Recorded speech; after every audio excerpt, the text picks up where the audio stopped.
need to tell everyone what happened at Drake's Spine. And I'm going to need Otto's help.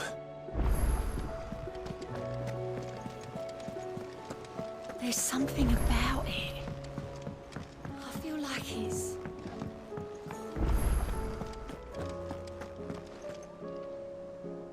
Still alive, I see. Something tells me that I saw on the horizon is your doing. How'd you manage that?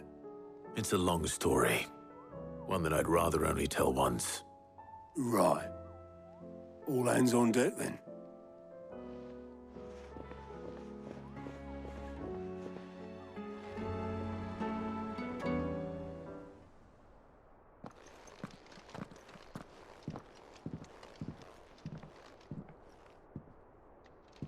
Is this everyone?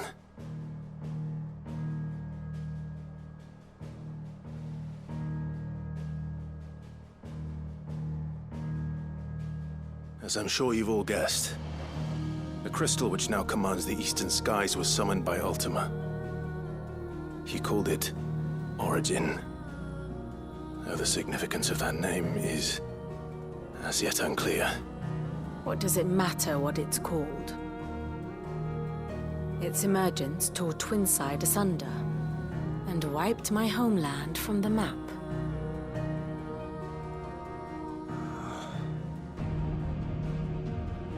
Mention of the Dominion spires can be found in the oldest of Valisthian records.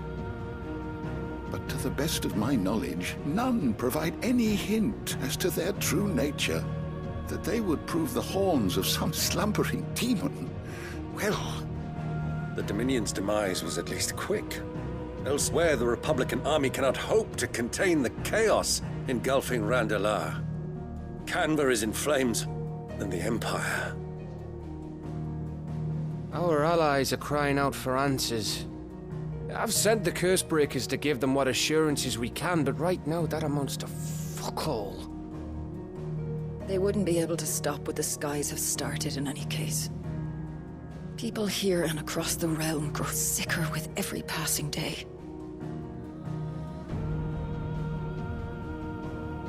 Could it be that this new Mother Crystal is like the others? That it draws upon the land's ether? It certainly looked that way from stone here. If that were true, it would explain the hastening spread of the Blight since the crystal's appearance. Would it not? And as the land's ether slowly rises to the surface, it pools, corrupting all who cannot channel its energies. Archaea above, ether floods below, and in the middle, here we languish, hopelessly entrapped.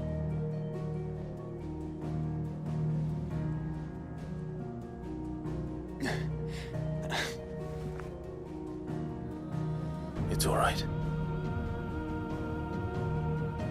When we faced him at Stone here, Ultima told us his true power quickens in the halls of Origin. Needless to say, we cannot allow that to continue. If we are to stop him, we will have to find a way into the crystal. How are we gonna manage that then? It's up in the sky. And fast as she is, the Enterprise can't fly.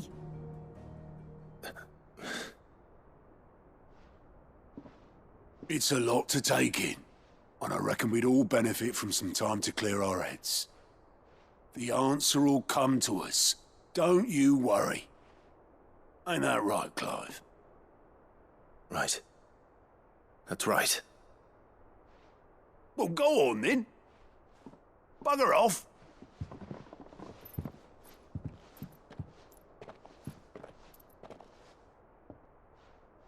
Same goes for you, Clive.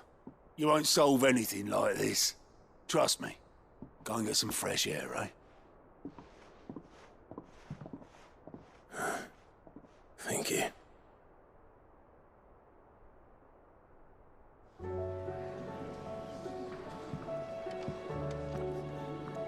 Joshua seemed upset.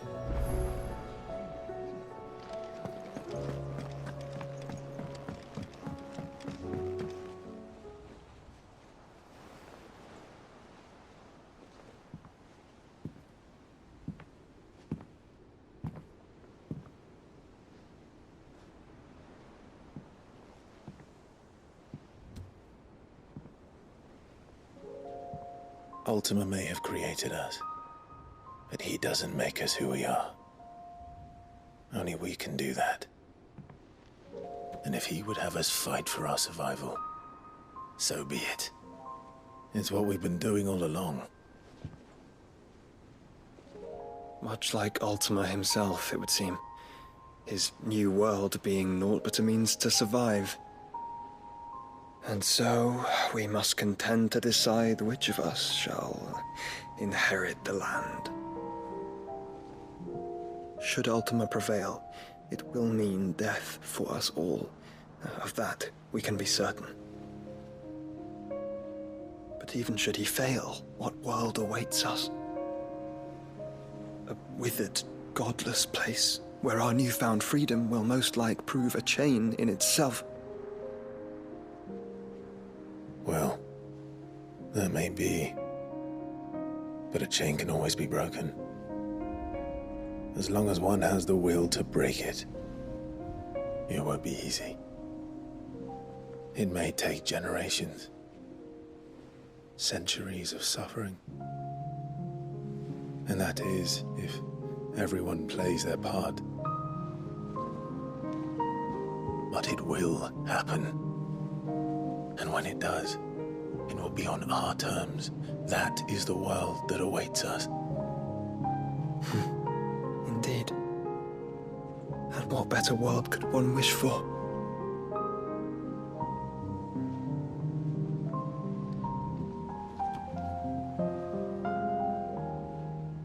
But first, we have to reach that crystal. Then it's a good thing I have wings.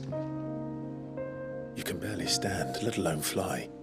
And only the Founder knows what horrors await in those skies. Are you certain about this? Am I certain? I am the Phoenix. I will do what I must. This is our fight. Remember?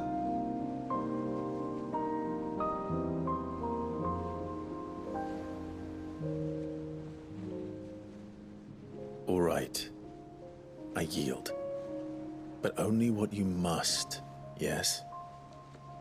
I'm still your sworn shield. That you are. And what of my wings? Lest you forget, you go to stand against a god.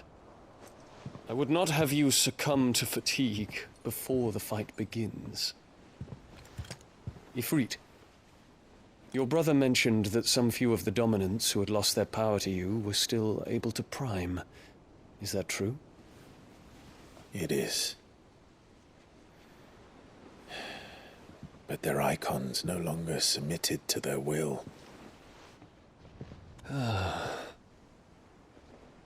Then mine will have to be stronger. That you both might save your strength for the battle to come. You don't have to do this. If you do, there's a chance you might lose all you have left. And what have I but regret? My life ended in the Dominion. I fear death no more. Besides, I would have words with Ultima. He has much to answer for.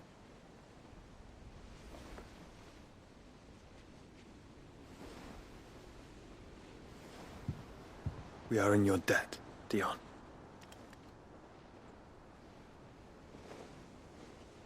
We can speak of debts when this is over.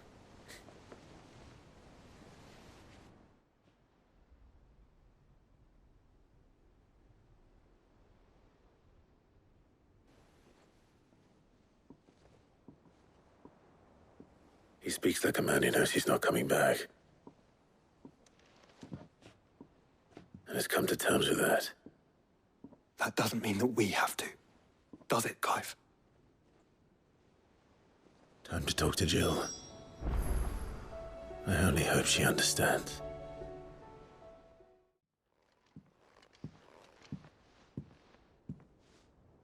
Come to wish on a star. That might not be such a bad idea. This is it, Jill. You know what I have to do. Why I have to do it. There's no turning back now. This is where our journey was leading us. Where it will end, for better or worse. I could pray to Metia for you. But you'll be all right, won't you, Clive? You always are. I did promise we'd watch the moon together. I'll be waiting.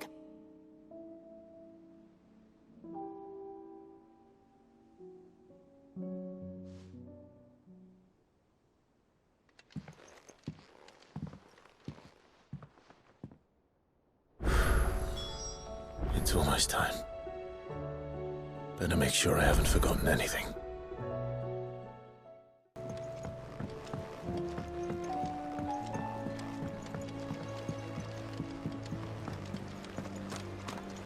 I will not let them be forgotten.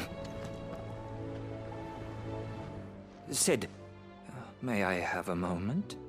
Of course. It is an honor to finally speak with you. My name is Herman. I've been with the Cursebreakers for some time now, and I wish to be deployed to Ash. Any assignment will do. No. The lands across the Narrow are too dangerous. I will not send good men and women to risk their lives needlessly. Why would you want to go back? I need to retrieve something. Something important. I was raised in an orphanage. The Badbach Conservatory.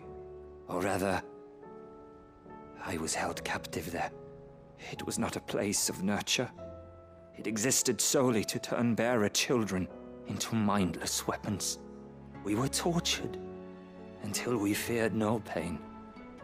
Tormented until our hearts turned to stone. And few ever survived long enough to become tools of the last king. I can't imagine. I lost so many. I can't even remember all their names. But they must be remembered. They cannot fade away, faceless and forgotten. The Institute was run with military precision. Every child measured, every name recorded, every death logged with meticulous care. Sid, allow me to travel to Ash and recover the registry so that my brothers and sisters might live on. You are a good friend, Herman. But the fact remains that Ash is simply too dangerous. Sid, please, even should it cost me my life. Too dangerous for you, Herman. But not for me. I'll go to Bad Bach and find the registry. You will? I won't let you risk your life. I don't know how to thank you. You can start by telling me where I'll find this orphanage. Vida Grace. Hidden in a forest, overlooking the plains. All right. I'll see what I can find there. May the mothers guide you.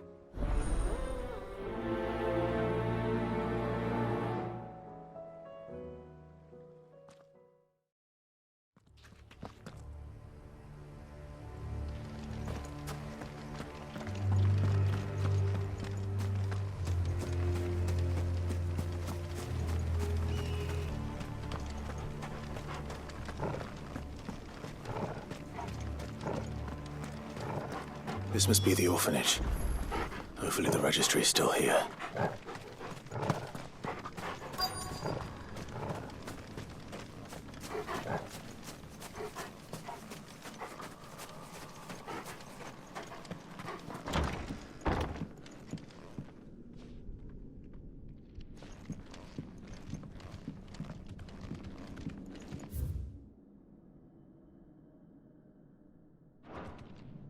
Conditioning.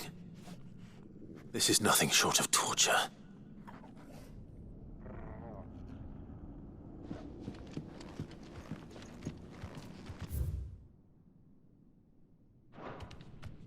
Disposed of. Herman wasn't exaggerating. It's a wonder he survived this place. I need to find that registry.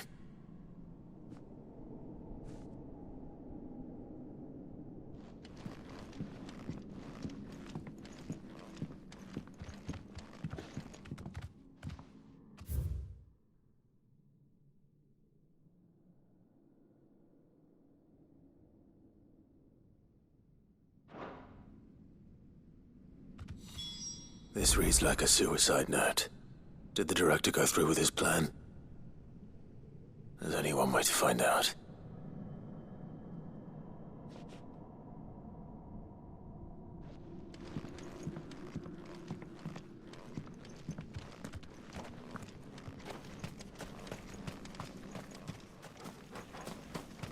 A forked white tree. This must be the place.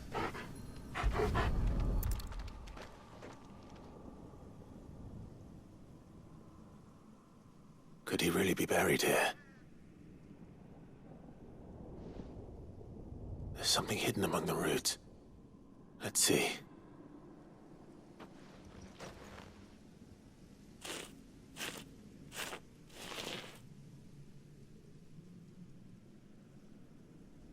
This must be the registry.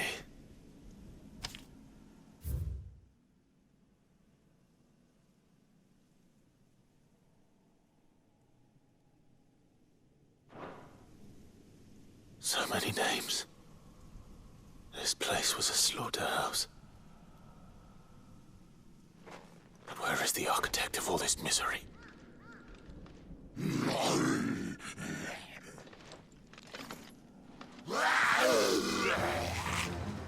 It was only a matter of time, I suppose. This place is cursed.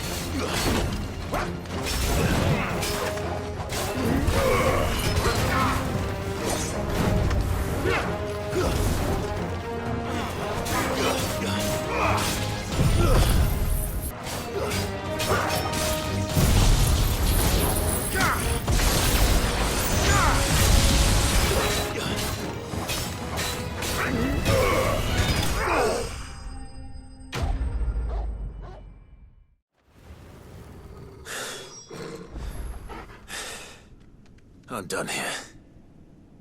Let's get the registry back to Herman.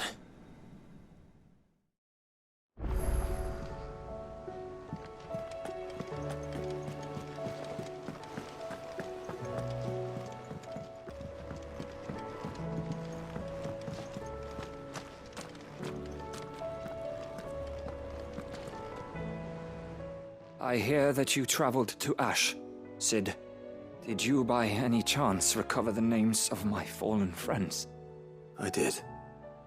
Yes.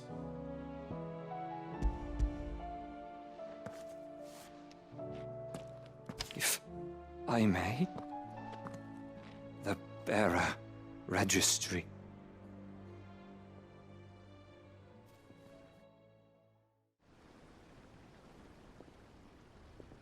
The director was a brutal man. He got no worse than he deserved. The registry was all I found beneath the tree.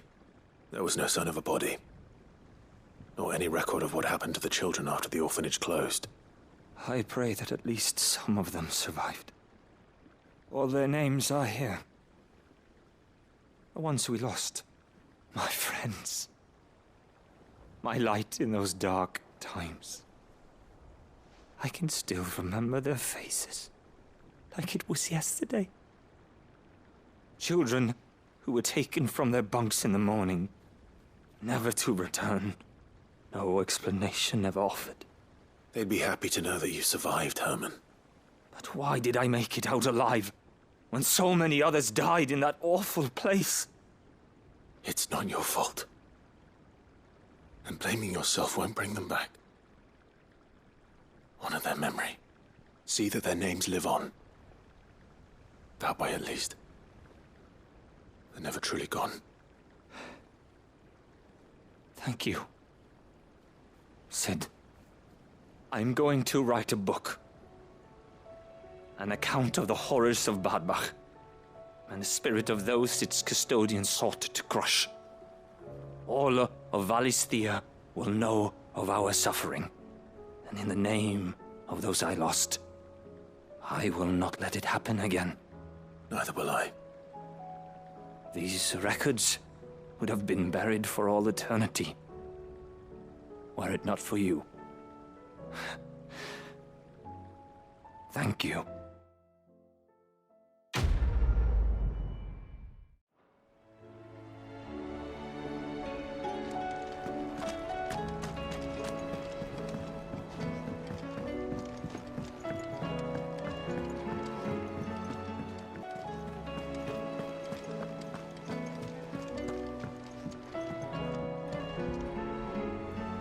Sid, I was wondering if you could help me. It depends what with. A bearer, but recently freed from his bonds, is keen to join the Curse Breakers. As you know, the work we do is not easy, which is why we test every volunteer's suitability. I was hoping you could oversee this one's evaluation. I don't mind, but why this one? Because he wants to be a scout. Our ranks are filled with men and women capable of breaking chains and putting slavers to the sword. But scouting? We're few with the nose for that, which is why we still rely so heavily on Gav. And since he accompanies you on so many of your missions, I thought you might be better placed to recognize the traits in him that we should look for in those who'd fill his boots. Sounds reasonable. So you're happy to oversee the boys' test, then? One can never have too many scouts. Truer words, Sid. I'll let the initiate know that you'll be attending his trial, and that he is to proceed directly to Northreach in readiness. No time like the present, eh? No time like the present. I'll await you there.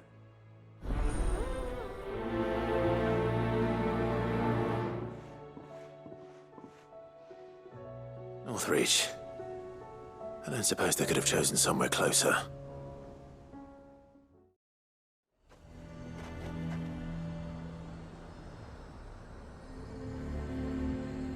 Nazaire might at least have mentioned where in Northreach he'd be testing this recruit. I'm nervous. Is it alright to be nervous?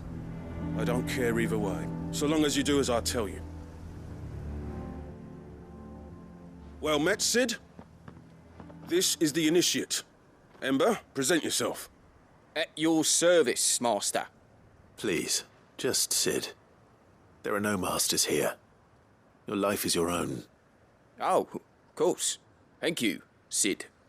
The sergeant says you'll be evaluating me at my trial. To become a scout, yes.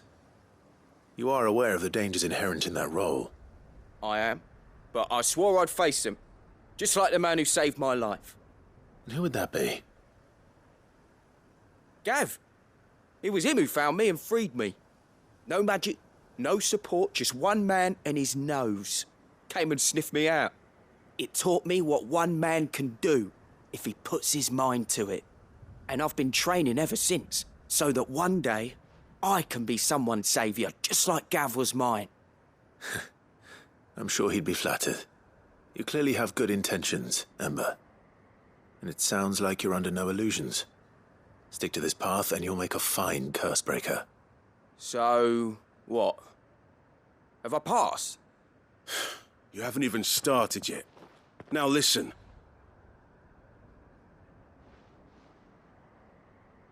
Not far from here is an Imperial lookout, Eastwatch. The guards there record all their sightings in a logbook. You are to find it and bring it here. And bring it here, right. Anything else? No.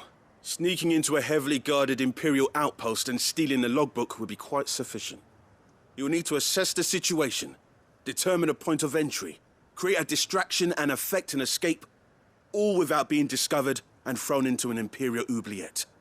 Ember, Gav isn't our best scout because he can do everything.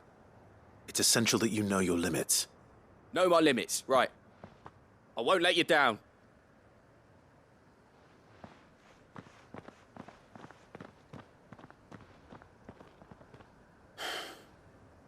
It shouldn't be as dangerous as I made out. But keep a weather eye on him all the same, would you? On my way. All right, Ember. Impress me.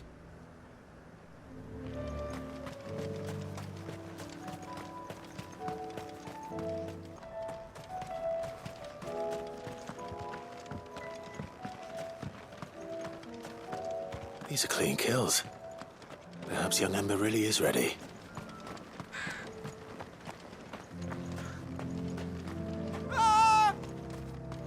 Or maybe not.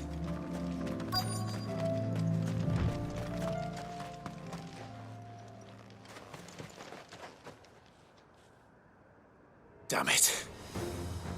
Ember, draw your sword! I can't! Then run!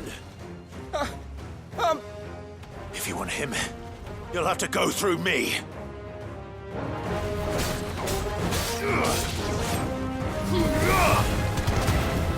Almost kill!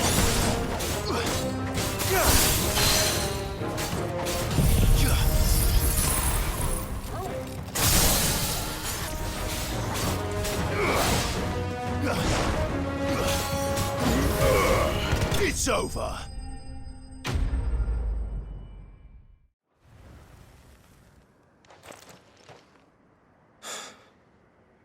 Ember, are you...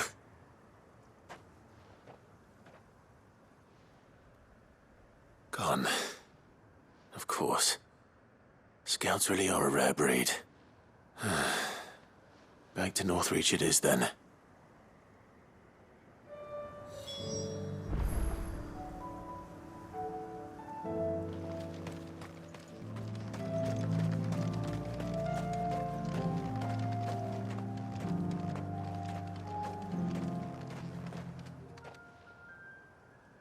I didn't expect you back so soon. Where is Ember? How did he fare? I thought I'd find him with you. He must have fled. I followed him to Eastwatch, where I found him being set upon by a wild Avis. He was just standing there. Didn't even draw his sword. I had to step in and take care of things. But by the time I had, he was nowhere to be seen. I assumed he'd set off in your direction, but apparently not. Oh, I'm sorry, Sid. I knew the boy had a nervous streak, but he seemed like... The right man for the job? I believe this is the logbook you tasked me with retrieving. Eh? How did you... Don't you tell me you breached the tower while Sid was busy saving your skin. What? Wasn't that what you asked me to do? To bring the thing back without getting caught? He has you there, Nazaire. And he did it all on his own. But Sid, he did what he thought was best. And now I have to decide whether I agree. Of course. We'll await your evaluation back at the hideaway. Don't you leave my sight. Yes, Sergeant.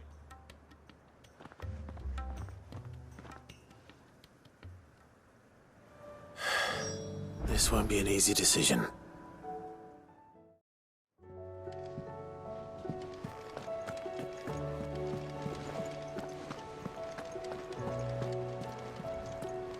You should have seen him. The thing didn't stand a chance. Yeah, neither did you, I hear. Welcome back, Sid. Welcome back, Sid. Yes. Welcome back. Trip wasn't too much of a pain in the arse, I hope. Truth be told, it was me who suggested roping you in to help with the trial. But from what I hear, things didn't go quite as planned. No, they most certainly did not. Ember lost his nerve in the face of a beast of prey, but he didn't lose heart. He pressed on, and he achieved his aim. And is that not what we ask of our scouts? Indeed it is. Thank you for your honest appraisal, Sid. The fact remains, however, that Ember will not always have a battle-hardened warrior on hand to pluck him from the jaws of peril. All I have gleaned from this trial is that without someone watching his back, Ember is little more than a liability. Wait, Sergeant. Ember still has much to learn, it's true. And this time he was found wanting. But I'd say he's due a second chance, nonetheless. After all, he did do as you asked. With a bit of hard work, any hand can be made to hold a blade, and any mind can conquer its fears. But a scout's nose is different.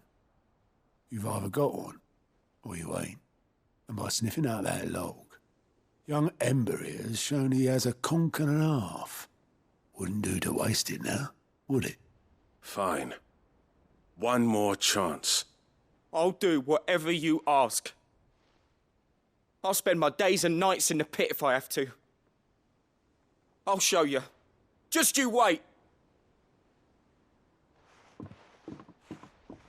Daft as a brush, that one.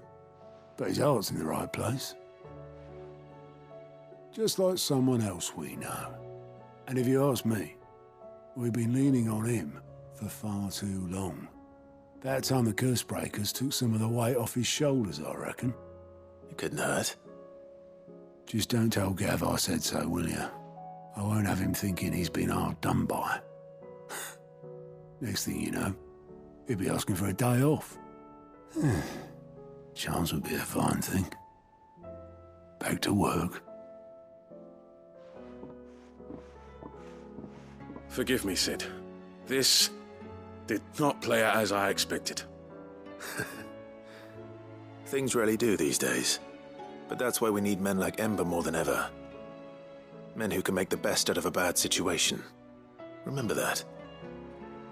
I will, Sid. Thank you.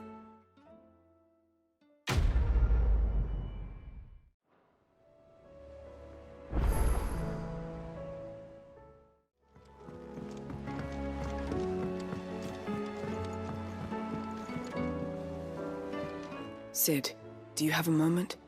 By all means. It's my old master. Seems there's no escaping her. She found some way to send me a letter. And something else. Records from a Waluda prison. Seems they were keeping a lot of bearers there. How did she come by such a thing? Finding bearers always was her strong point. And it seems the cells of Balmung Dark are full of them. Foreign captives, the masterless. Bearers no one would miss. And even better for her, bearers with no one to look after them. When ether started lapping at the walls, the jailers fled. Leaving the bearers to be liberated by whoever happened to come along next. Sid, I'd like to believe that I've earned your trust by now. And while I'm well aware that you've forbidden Cursebreakers from traveling to Waloed, I can't let those bearers die in their cells. I'd rather risk shipwreck on the Shadow Coast than leave them to starve. We'll be needing the Enterprise if we're going to navigate the Narrow. Does that mean... I'm making an exception, but we travel together. And we stay no longer than we have to. Ash is an inhospitable place at the best of times. We save as many as we can, and we leave. Thank you, Sid. There was a name in the prison register. A name from my past. Chadwick. Another of my former master's protégés. A gifted soldier, and the closest thing I had to family. The thought of him held captive in that place. He must be very important to you. He was. Is. Then we find him. The entrance to the prison lies in the shadow of Ravenwit Walls, just beyond the portcullis. We should head there as quickly as we can. I only pray there are still bearers alive to save. As do I, Doris.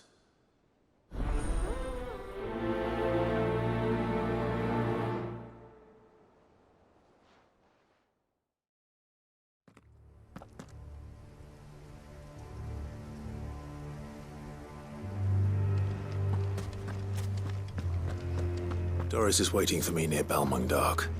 The longer she's out in the open, the more likely she is to be found by Akashic. I need to hurry.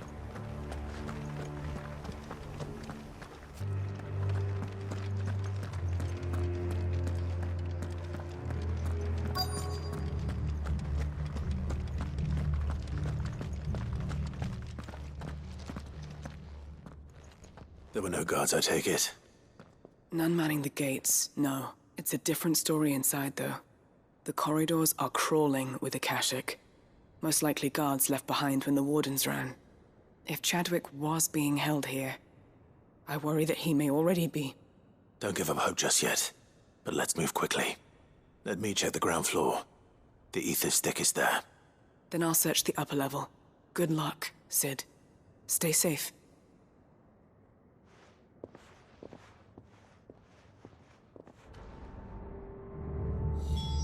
Just how bad are the floods inside the walls? Bad enough to turn a bearer? I hope not. We're risking a lot just being here. Better keep my eyes open for signs of life.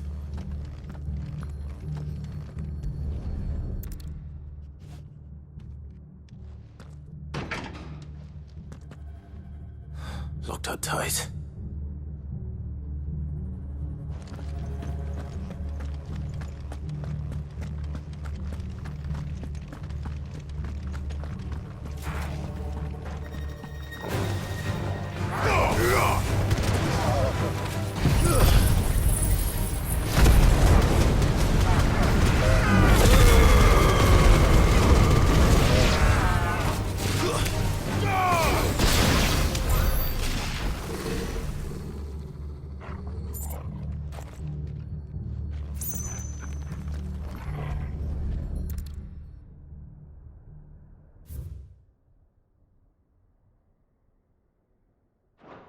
So this place was no ordinary prison. And I doubt they'll have taken the creature with them when they fled.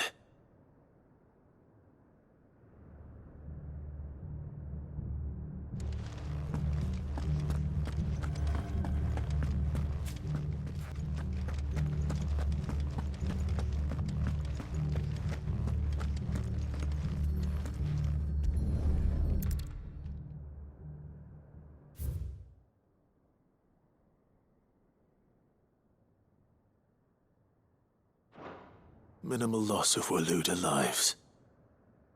And what happens when they run out of bearers? Even the Imperials take better care of their branded than that.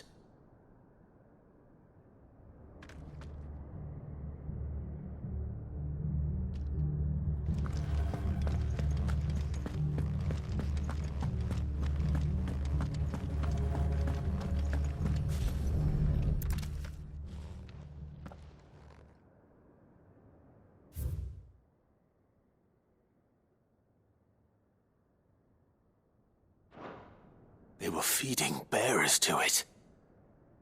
This is even worse than I'd feared. Nothing but a Kashyyyk down here. Hopefully things are looking better upstairs. I should go and see how Doris is getting on.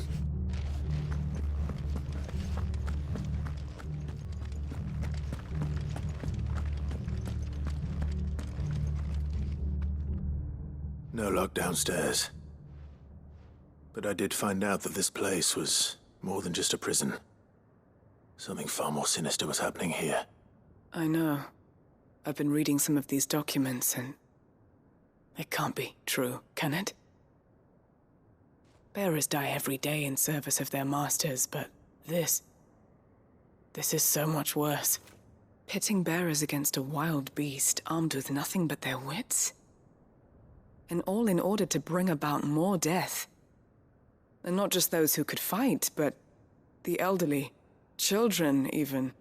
And those who wouldn't or couldn't were disposed of. Whatever that means. I'm afraid it means they were fed to the monstrosity they kept here. Then we're too late. And I was a fool to bring you here. Don't say that. Did you find anything else? A key. But it doesn't fit any of the locks on this floor. Perhaps it will fit one of the doors downstairs. There's a corridor I haven't searched yet. Finish up here, then come and find me when you're ready. All right.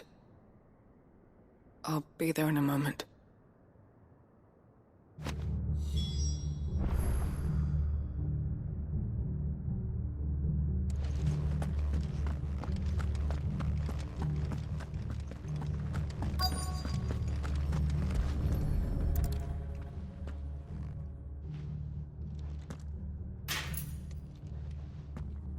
Let's see what we can find down here.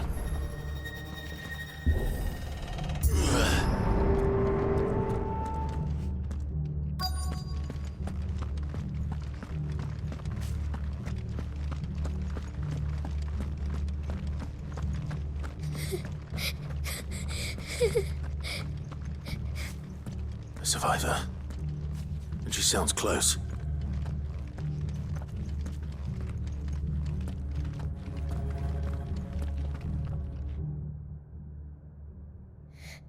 Who are you?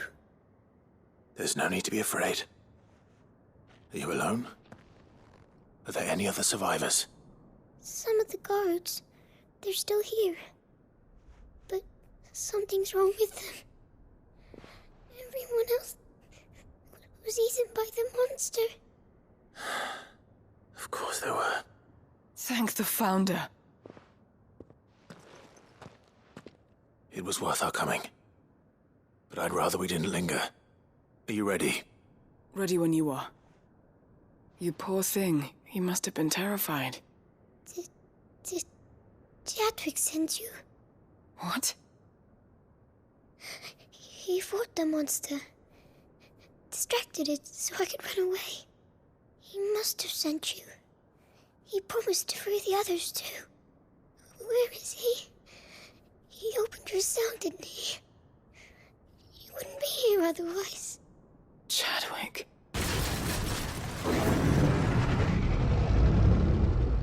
Was that? Monster's back! Chadwick, help! We have to get out of here. Doris, keep the girl safe. All right. You put that bearer-eating bastard in the ground.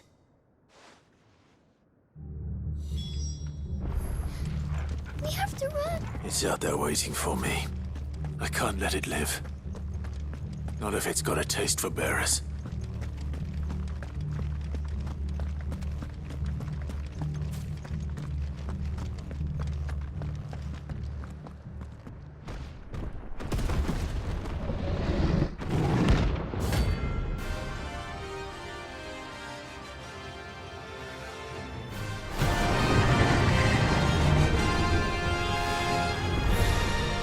The beast will wreak havoc if it ever leaves the prison. I can't let that happen.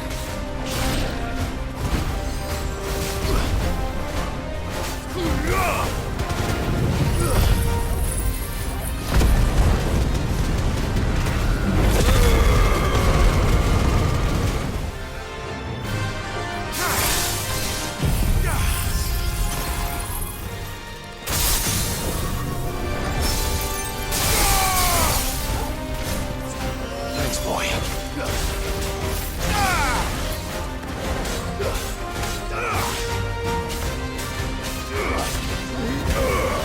You're finished.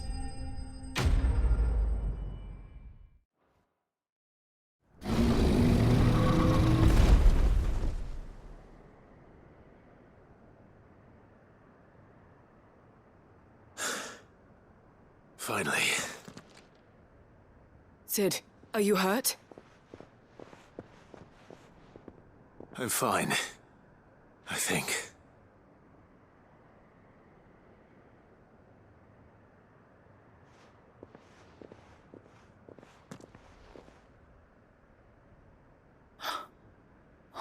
No. What is it? A diary. I gave it to Chadwick before we went our separate ways. He was here. Do you think that creature? I'm sure he fought bravely to the last. The girl is safe thanks to him.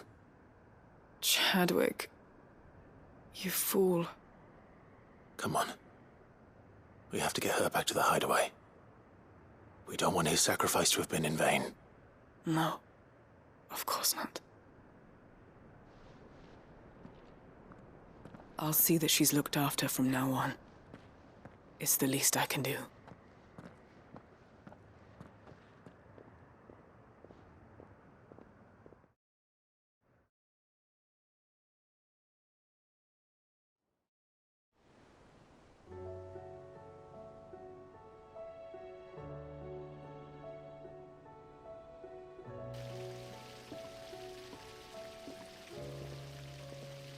From what I hear, you've barely left the girl's side in days.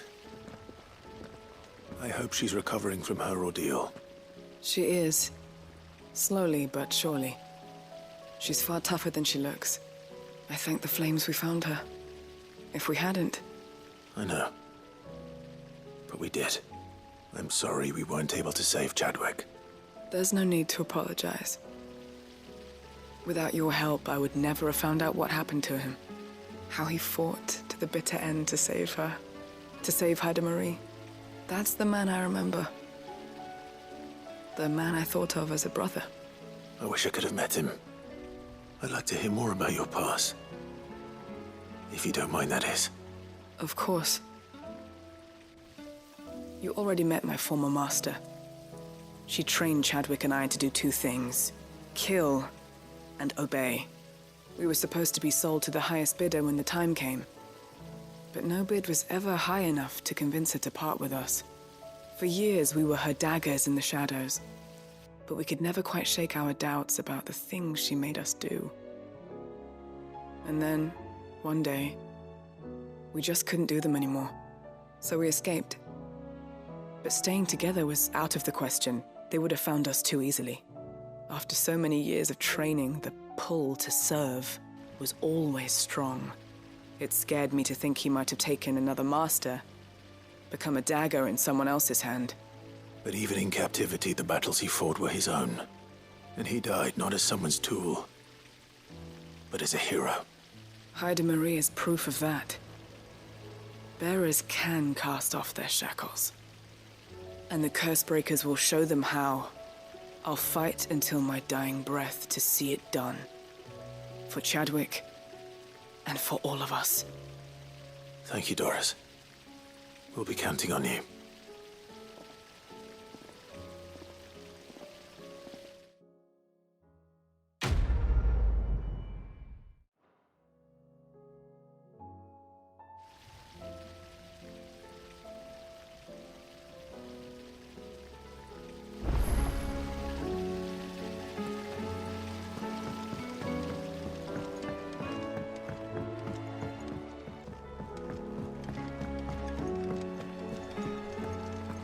What do you think happened to Miss Middledore? I heard she was kicked out of the university.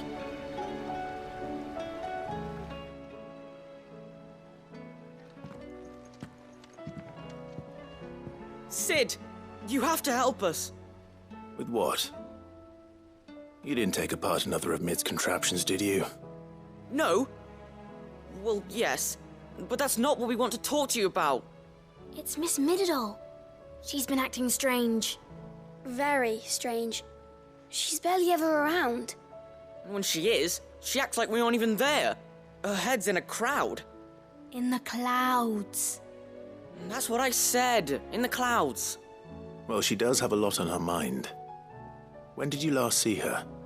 Not long ago. Right after she got back from saving you from Stonehenge.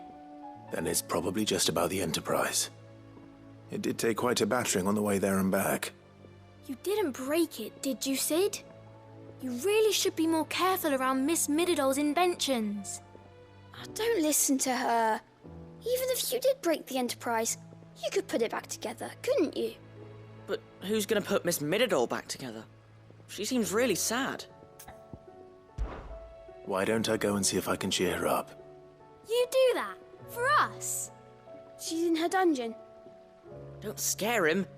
It's not a real dungeon. Thanks for the warning.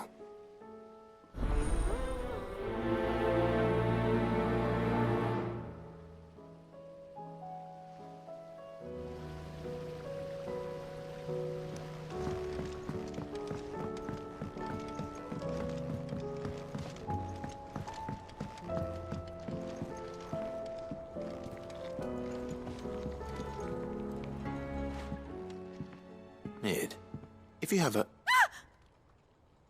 That's it!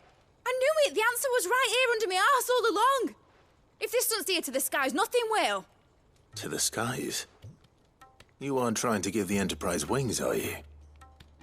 What else would I be doing? The children seem to think you're avoiding them. They're worried about you.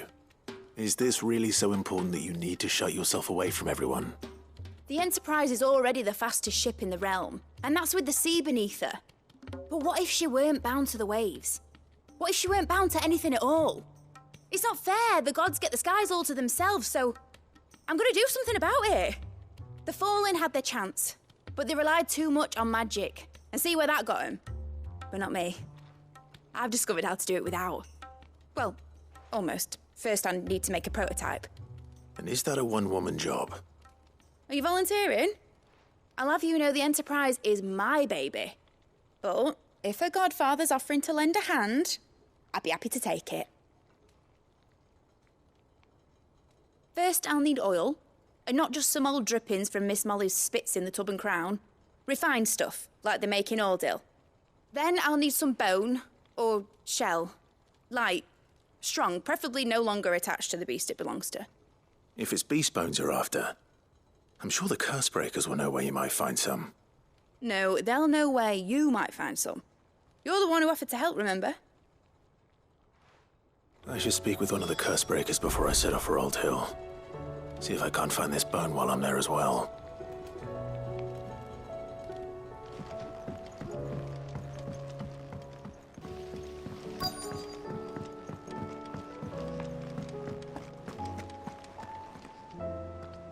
All right, Sid. Come to buy us around, have you? Only if you earn it. Mid needs a piece of light but durable bone for her next project. You've encountered your share of beasts on your travels across the realm. Any ideas? Most bones are the same. Whack 'em hard enough and they'll break. If it's durability you're looking for, shell will serve you better. You know what an adamantus is? I do. And I know to give them a wide berth. Will any old adamantus do? Well, with shells, the older the harder. There's a rumour of an ancient adamantus down in Karava, near Old Bidza. Or what's left of the village anyway. But don't expect to make quick work of the bastard. There's a reason it's lived as long as it has. I'll keep that in mind. Thank you.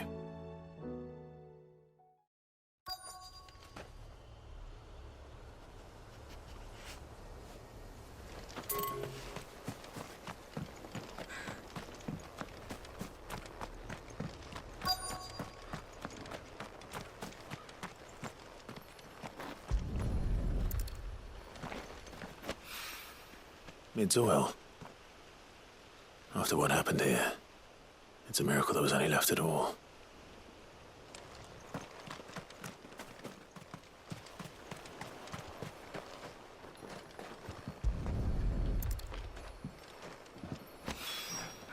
This should be enough.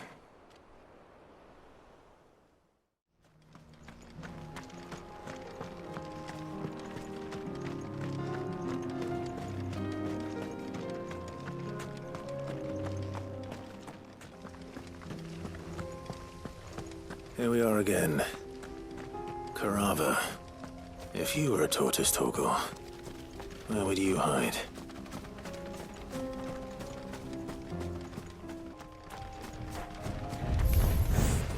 It looks like we found him.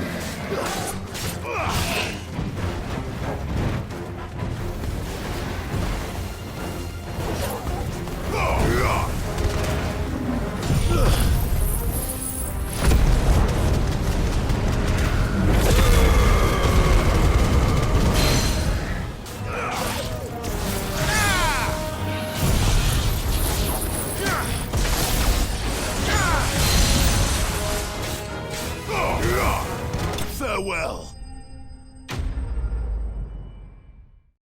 I better get these materials to Mid so she can finish her prototype.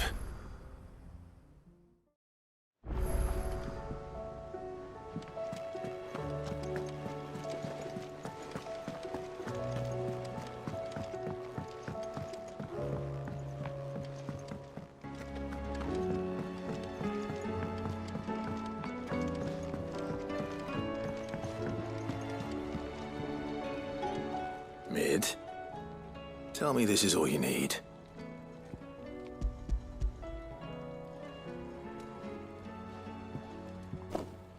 Aw, you make it sound like I asked you to save the world or something.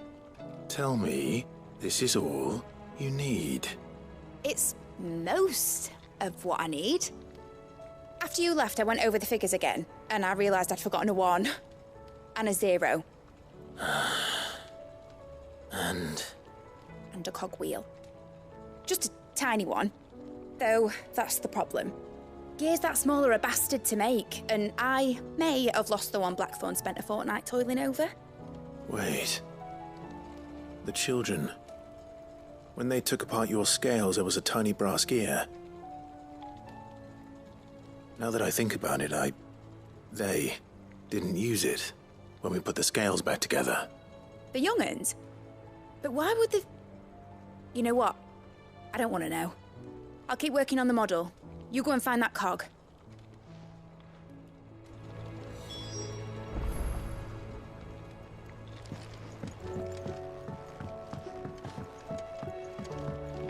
Has Midadol mentioned a new project yet? Not exactly. Sid!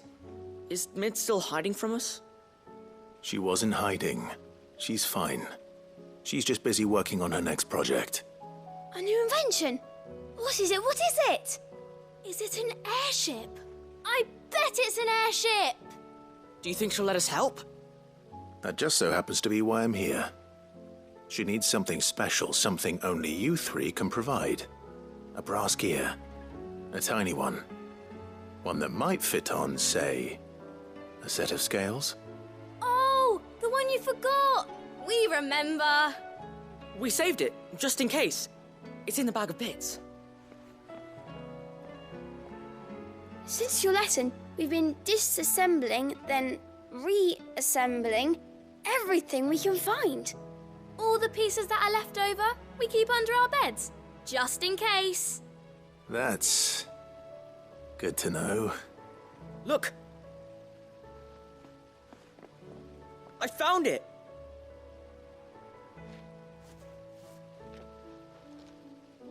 Is that all? Just the gear? We have more parts if Mid needs them. That's all for now. But I'll let Mid know about your hoard. Just in case.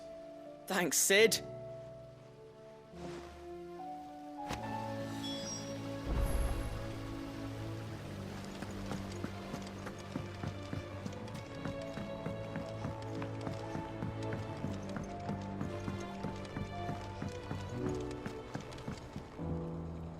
Well, did they have it?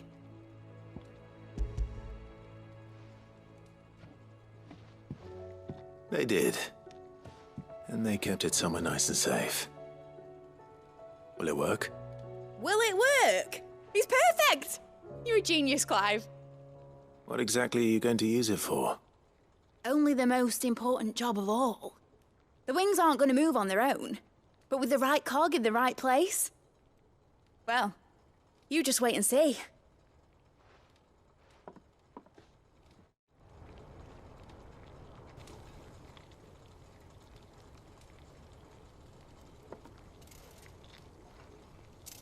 That should do it.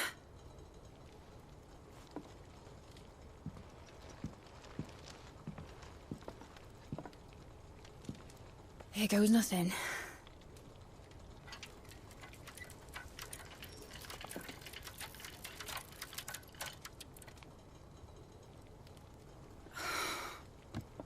Titan's tits. It wasn't supposed to fly, was it? Of course it was supposed to fly. Wouldn't be much of an airship if it didn't. Honestly, these bloody engines are driving me mad. I was so sure this would be the day she soared. The mithril engine was made to make dreams come true. But maybe this is one dream the world's better off without. Show folk how to take flying. It won't be long till they're raining death down on each other. People will lose their homes, children, their mums and their dads. Like I lost mine. I'm sorry. So am I, Clive. So am I. Sorry that I have to choose. Do I follow my head, or do I follow my heart?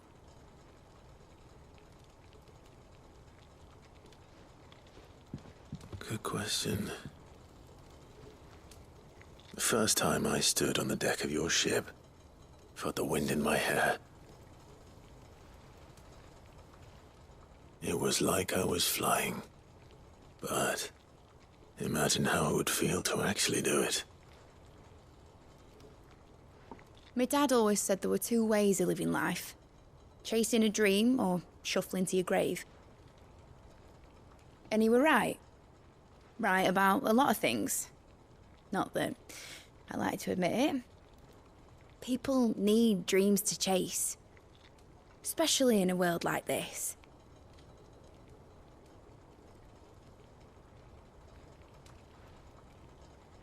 Right. When this is over, I'm gonna take all my mithril engines to Zemeckis and sling them over the edge. I won't have my dream end up turning into someone else's nightmare. But all that hard work... All that hard work will not be used for war, Jamie. But it isn't like it'll be gone. Tell me, Clive, have you ever been on a treasure hunt? Not since Joshua and I were boys. Why do you ask? Because I'm gonna bury the engine schematics and leave behind a little riddle telling people where to find them. A really hard one, so that only the most dedicated dreamers will ever be able to work it out.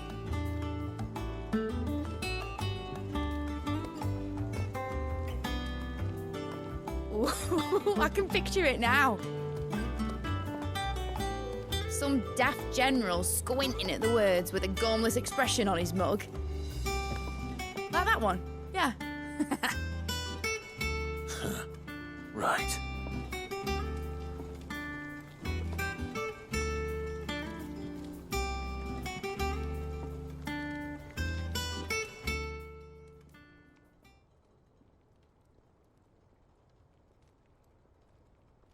Of course, if I'm putting this engine at the end of a treasure hunt, I'll still need to make it a treasure worth hunting for. Won't be much of a prize if it couldn't even make a toy boat fly after all. My dad always said, dream big. But it ain't the size of a dream that's important, is it, Clive? Only that it's a good one. And I reckon I've got a fair few good uns left in me. I'm sure you do.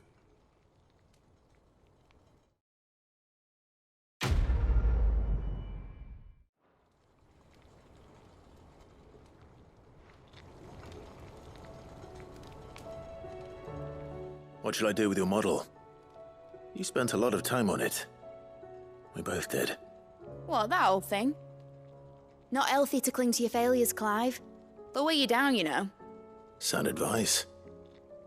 Still, I suppose my prototypes will probably be worth a fair bit when I'm as famous as Bart's the Builder. Seeing as you're always strapped for coin, suppose I can give it to you. Just make sure you get a good price when you do come to part with it. I'd say that was up to you as much as me.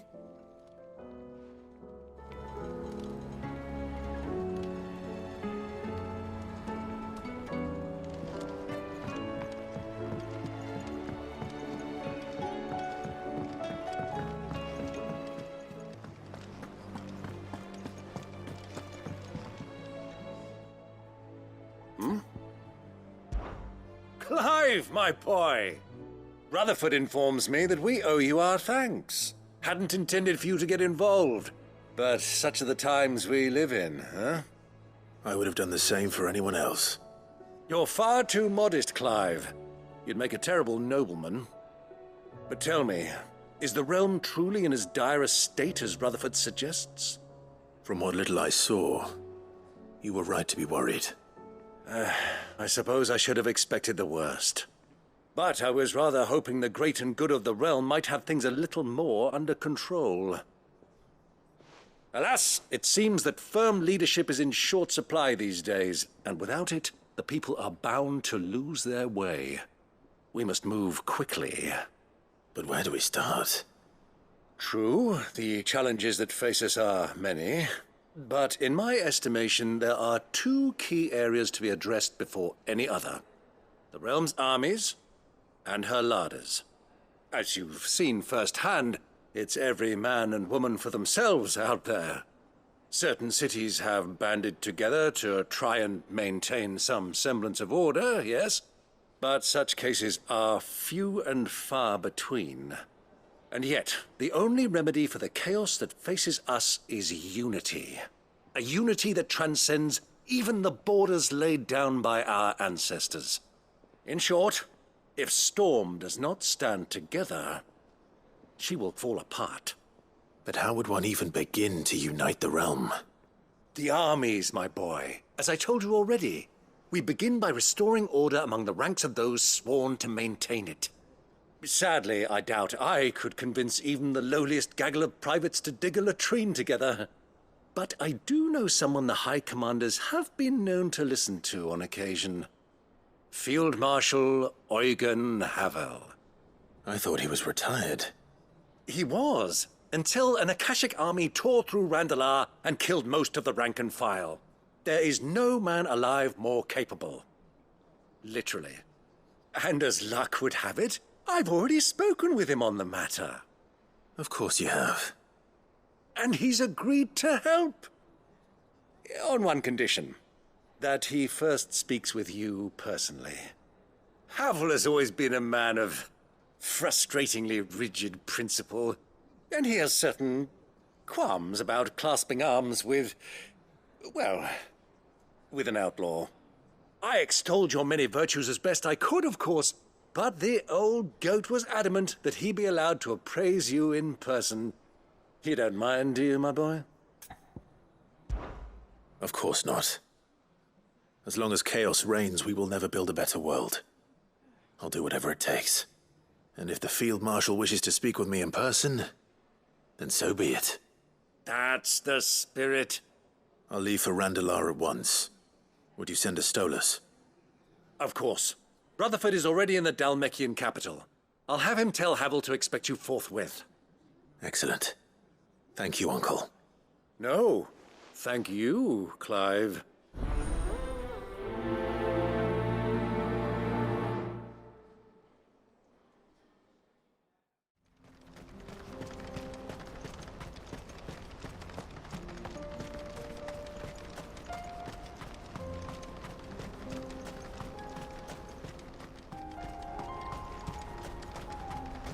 Can't be Rutherford, can it?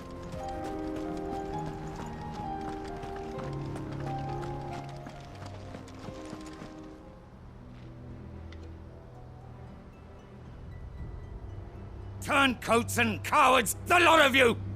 If it's a fight you want, it's a fight you shall have! Allow me.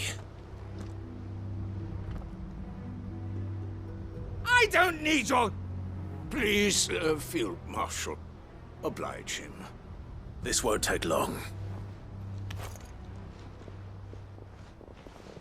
You're right. It won't.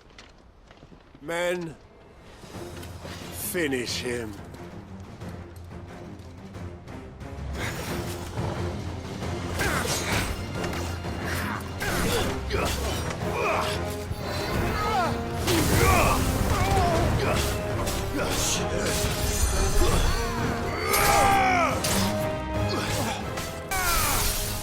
Give me thunder!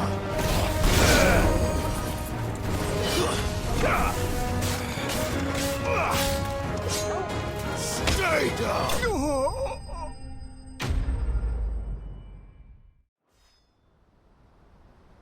A little longer than I'd have liked.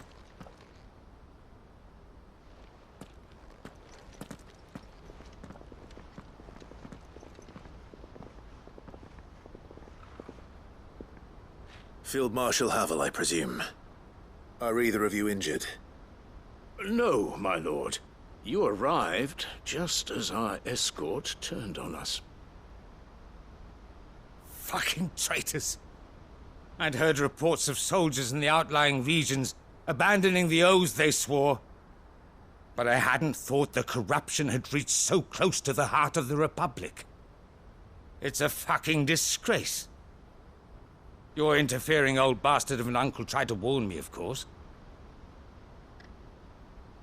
My lord Marquis.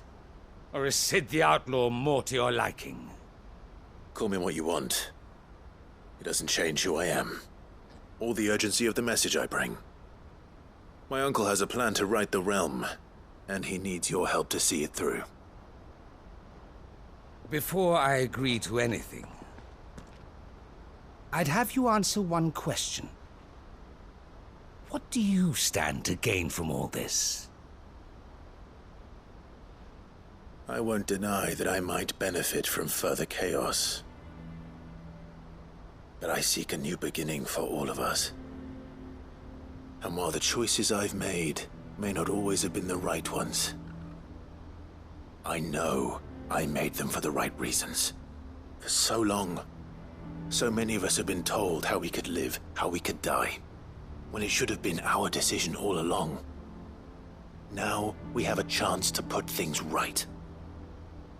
But in order to take it, we must stand together, even if it be beside those with whom we don't see eye to eye.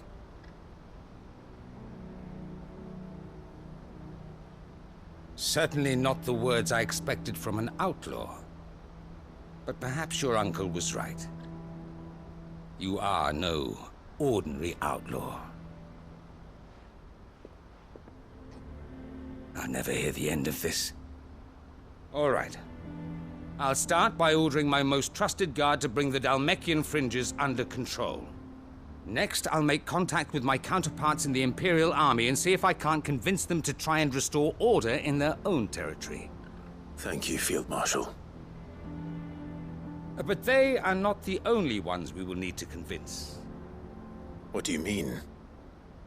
I don't doubt that I can bully some sense into a few generals, but those they answer to require a different kind of persuasion. And when it comes to honeyed words, well, we will need an envoy. One who can court even the most stubborn of statesmen. You, perhaps? I'm flattered. But I'm no diplomat either. And I have other problems to attend to. What we need is a skilled arbitrator. And I may know just the person. Is that so? And would he happen to be an outlaw too? Of a different kind, perhaps. Well, beggars can't be choosers. I suppose we'll all have to find a little of the outlaw in ourselves if we're to make it through this. Very well. Send your man to me right away. I shall.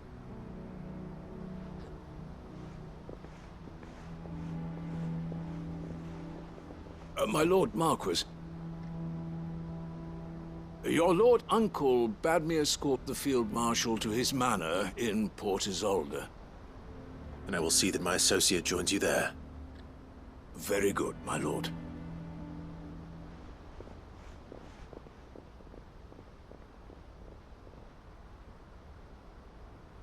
Huh. An envoy.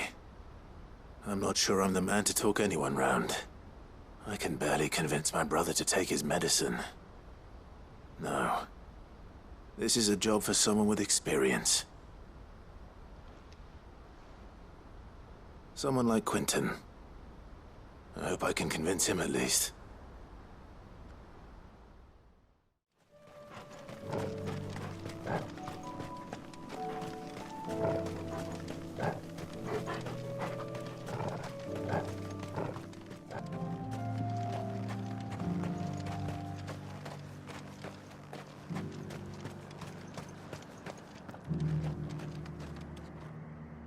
Quentin, I have a proposal for you.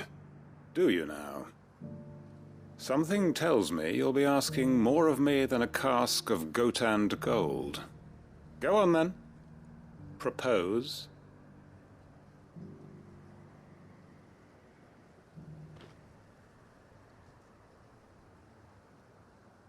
You'd have me convince the chiefs and chamberlains of the realm that they should simply swallow their pride and do the one thing that has proved impossible for thousands of years. Was there anything else? Perhaps I can fetch you a meat pie as well. I know it's a lot to ask, but I can think of none better suited to the role. And you'd have me give up what little I have left to do it. I told you, Clive. The people of Lostwing are my family, and I cannot abandon them. You'll have to find someone else. I'm sorry to hear that. So am I. And why might that be? What he's asking. How's it any different to what you've done so far? They want you to speak for those who can't speak for themselves. That's what you do best. If it's the vineyard you're worried about, We'll see that the grapes are picked and the tons filled. You know we will. It's not that. Then what is it? You said yourself we're family. Don't you trust us? You know that's not what I'm... Then what are you saying? That only we are worth saving? Why turn your back on everyone else? You convinced us we could build new lives for ourselves, and if you can do that, who's to say you couldn't convince the entire realm? A stirring argument. I fear that any rejoinder I make might fall somewhat flat by comparison. So you'll join us? Where do you need me? Field Marshal Havel will want to speak with you in person. He's currently in Port Isolde. I can arrange for a party of Cursebreakers to accompany you there. That would be very much appreciated.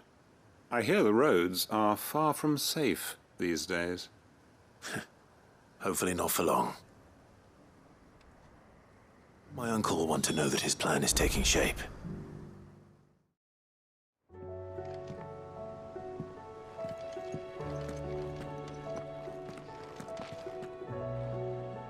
Uncle, I bring good news. The Field Marshal has agreed to your plan. Ha! Of course he has. I didn't doubt you for a moment, dear boy. Rutherford is accompanying him back to your manor in Port Isolde as we speak. They will await your return there. As will one other. One other? Who, exactly? Lord Havel was concerned that even if he could get the realm's armies to agree to an accord, he might not be as successful in convincing those with political power. He asked if I might have a solution, and I suggested a certain Imperial Lord Magistrate turned Liberator. One of your co-conspirators? Master Quinton would probably call me one of his, but yes. Another outlaw, then. Just the thing we need to put these rotten politicos in their places. Good thinking, Clive. I'm glad you approve. The more the merrier, eh? Uncle, assuming Havel and Quinton can solve our problem with the armies, you still haven't mentioned how we might manage the grain shortages. Oh, don't you worry, my boy. The 7 high houses will be seeing to that. They have all agreed to make the most generous of donations. Oh, of course, it did take a little persuasion. But luckily I had some unexpected help. From who? Why, you, my boy. Rumor has it that you rescued the Lady Ariane's head steward Rockford from a horde of bloodthirsty bandits. It was more of a handful. Well, the old battle-axe was so pleased. She had a shipload of talents delivered to my private docks by the next new moon. And when the other houses saw the parsimonious old crone's purse strings finally loosen, they as good as tripped over themselves in the rush to follow suit. I'm happy to hear it. Now, I must be getting back to the manor. Join us there at your earliest convenience, would you? Of course, Uncle.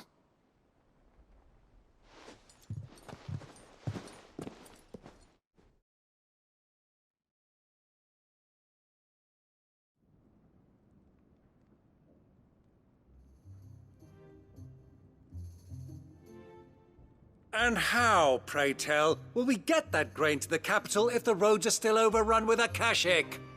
You find another bloody road. I only have so many men, and I'm not about to send them headlong into an ether flood. That is, unless you'd have them turn as well. Well, I'd certainly eat less. Says the man with a belly bigger than a band of curls. My soldiers actually need their rations. Without any food to keep them going, they'll be dead even before you've sent them on your fool's errand. If I may, gentlemen, perhaps I might suggest an alternative approach.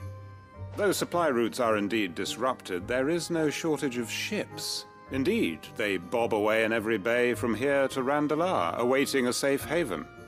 Allow them to make port and fill their bellies full of grain.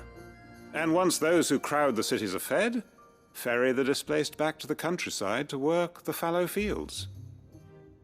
But I'm sure that you wish to continue your discussion. Forgive the interruption. 2 such firm friends as yourselves need no help from the likes of me. Rutherford spoke fondly of the great bond between you. Us? Friends? I can't stand the man! Clive, I'm beginning to question the quality of the company you keep. And what kind of company are you expecting him to keep? The man's a criminal! Criminal? How dare you? You are not fit to breathe the same air as this fine, upstanding young gentleman. Upstanding? He calls himself Sid the Bloody Outlaw! Once more onto the breach.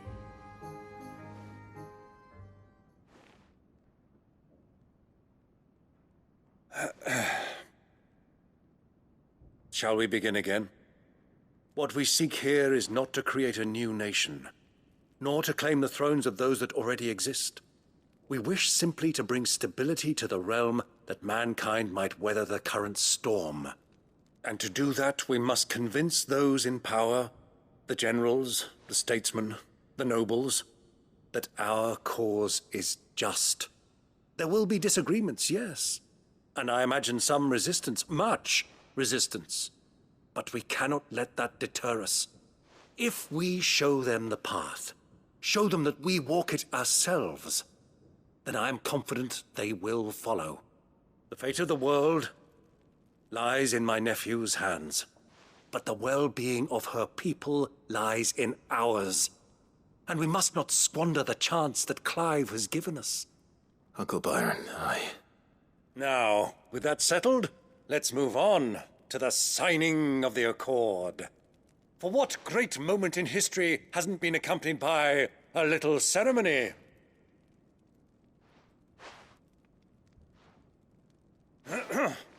Citizens of Valisthea, I present to you the Triunity. Rutherford, Mike Will.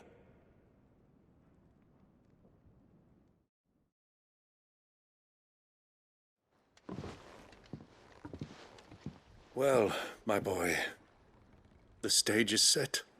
That it is. This is the role you were born for. Now I ask only that you trust in the talents of your supporting cast. We shall play our parts to the best of our abilities, that you might have the opportunity to shine. The realm needs its Sir Crandall. And there is no better Crandall than you, Clive. I want you to keep this signed accord as proof of our faith in you. I will. Thank you, Uncle.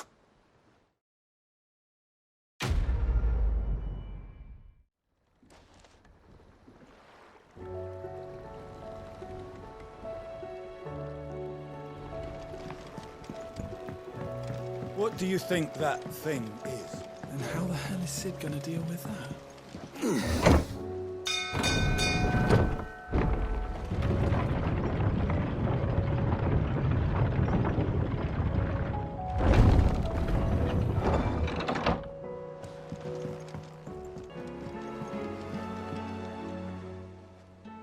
Ah, Clive.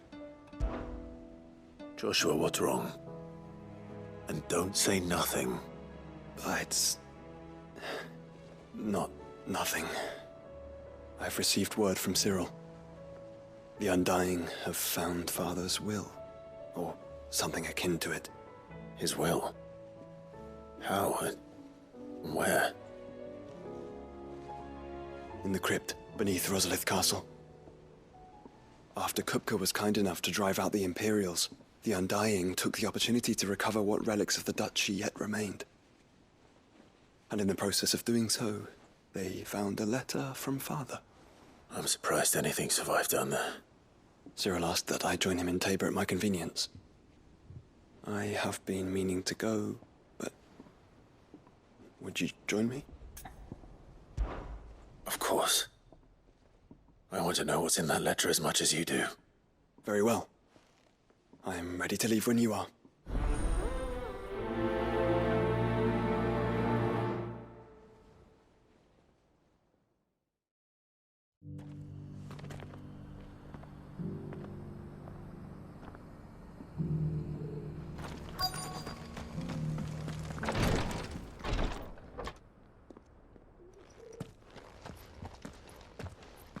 Your Grace, my lord.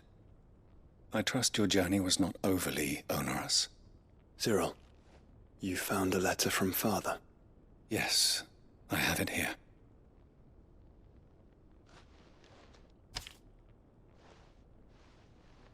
If you would do us the honor, my lord.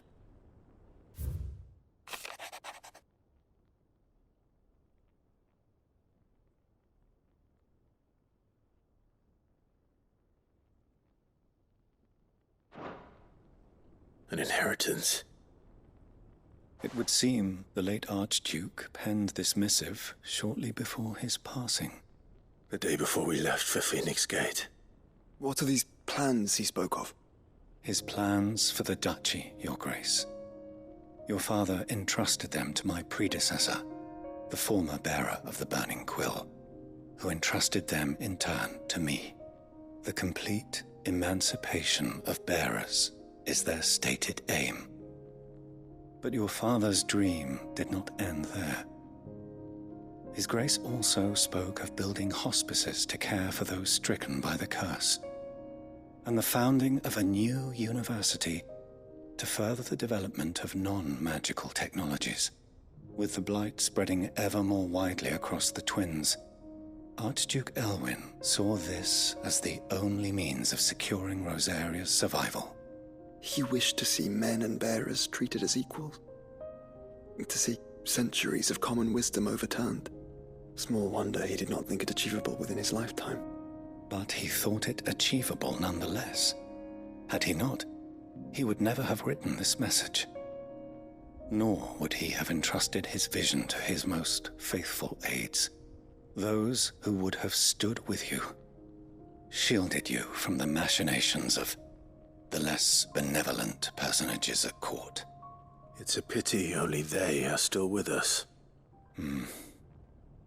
'Tis true that those most loyal to your father were the first to suffer the Duchess's wrath. But one at least remains, and she has come bearing gifts. What do you mean? Mayhap it is better that she explain, my lord. After all, the duties entrusted to me by my predecessor extended only to recovering His Grace's will and arranging a meeting with the one who might execute it, or a part of it at least. And where is this woman? She awaits you in the archive, Your Grace. Thank you, Cyril. Shall we then?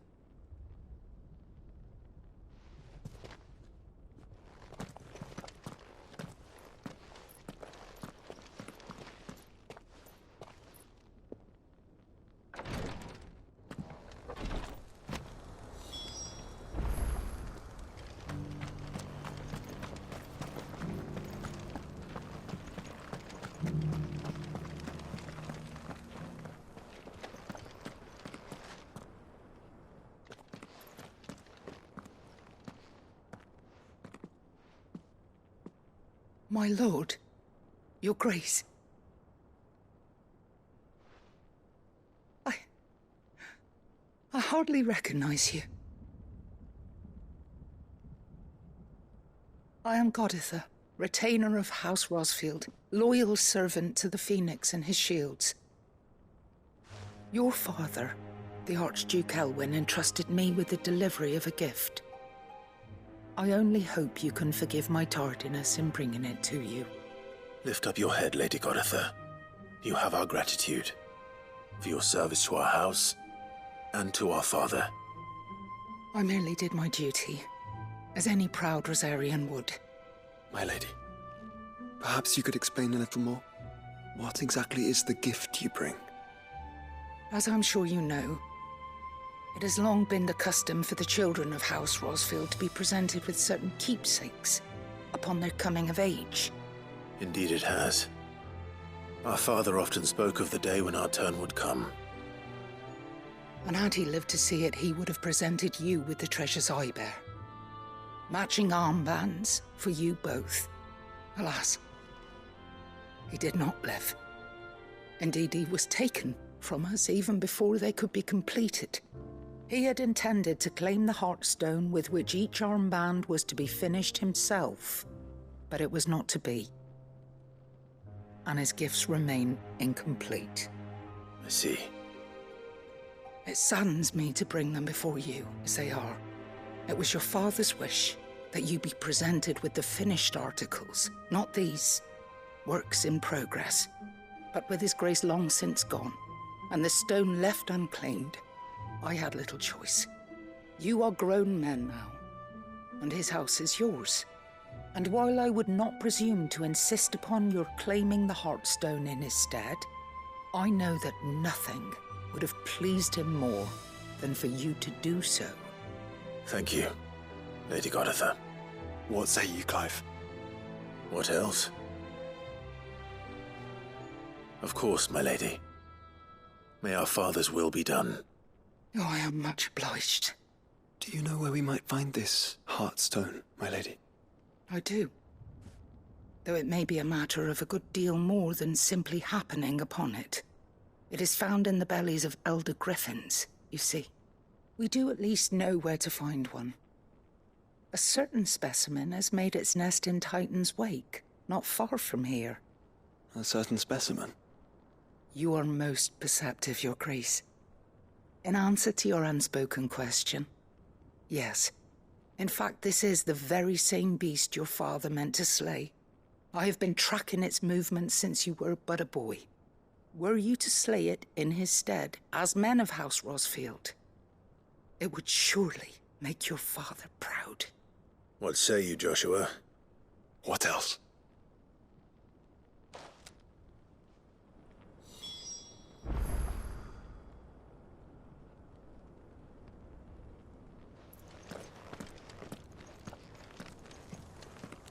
Titan's Wake is to the south of here. But we must not be hasty. The good lady has been disappointed once already.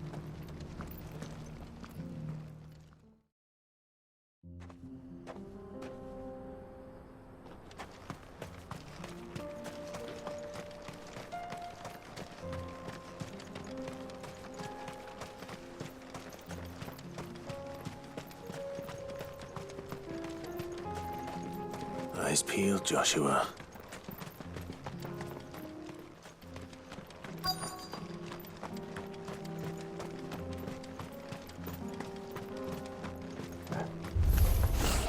There it is. For House Rosfield.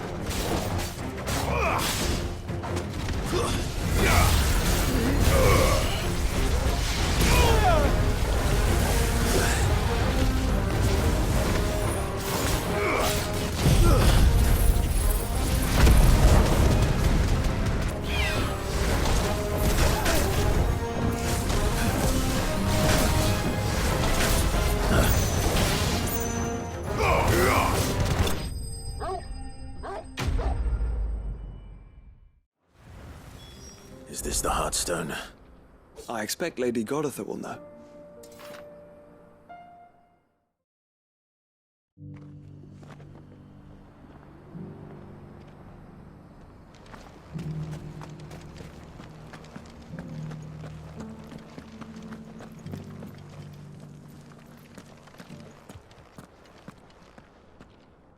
Oh, thank the Founder you were safe. The Griffin is slain then? And the Heartstone claimed.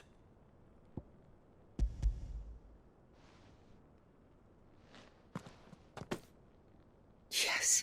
This radiant luster, like frozen flame, it is just as your father described it. Thank you, my lord. Your Grace. Your father would be so proud. Lady Goditha, the lapidary is ready. Thank you, Cyril. I will be with him shortly. If you would excuse me, I shall have the stone cut and set forthwith.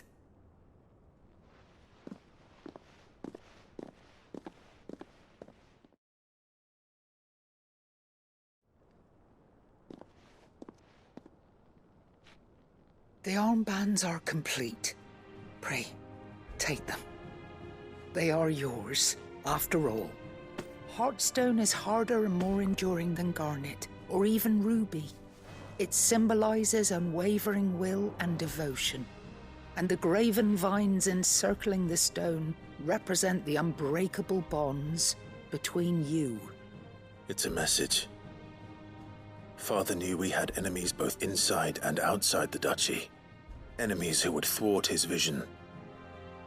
Only with unwavering devotion would it ever be realized. And only if we stood together, as Phoenix and Shield, as brothers in arms. Only then might those enemies be overcome. Indeed. His Grace knew the enormity of the task he would entrust to you, his heirs. But this was more than just a message. It was a promise. That he would always be with you. Thank you, Lady Goditha, for remaining the steadfast custodian of our father's will. Forgive me, my lady, but there is something I don't quite understand. The Undying told me that after Father died, Mother claimed all of the ducal treasures for her own. Even if the armbands were incomplete, she would surely not have overlooked them. So, how were you able to keep them from her? Because I was the keeper of the vault. Though I was but a lowly servant, your father spoke to me of his intentions for the bands, of the deep love he had for both of you, and his hopes for your future. In the days before the disaster at Phoenix Gate, I discovered that the Duchess had ordered her jewelry be sent away from the castle. It was then that I knew she meant to betray us. I tried to warn your father, but it was too late. When word of the fire reached Rosalith, I knew my time was short. So I took up the armbands and I fled into the night. And thank the Founder you did. Yet my duty to your father was incomplete. Not knowing what else to do, I followed the Griffin, thinking I might claim the Heartstone on its passing. And so my pursuit continued, until Lord Cyril appeared before me. He informed me that His Grace's will had been recovered, and that his sons were alive and well. Lady Goditha, on behalf of my father and all the people of Rosaria, I thank you for your loyal service. As do I. Thank you, my lord. Your Grace, for coming back to us, for giving my service meaning.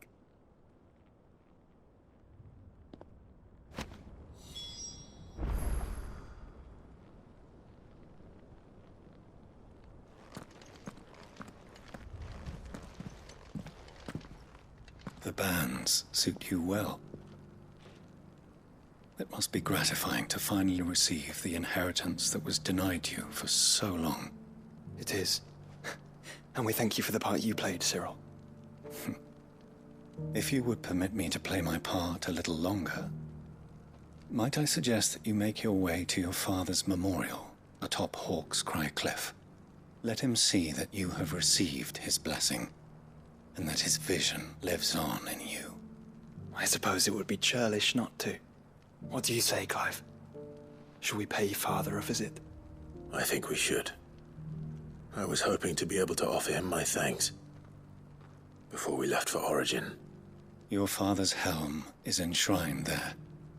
It has been since the day we recovered it from Phoenix Gate. I prithee claim it, for it too is a part of your inheritance, and I do not doubt that your father would prefer it in your hands than perched upon some lonely rock. Thank you, Cyril.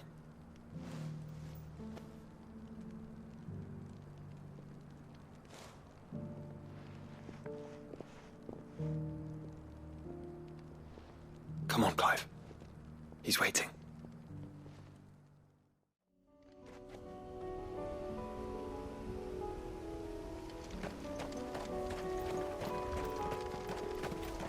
Unwavering will and an unbreakable bond. Do you really think we're strong enough? To save the world? Of course. To have overcome Father's political enemies? Of that I'm less certain. Especially knowing what we know now.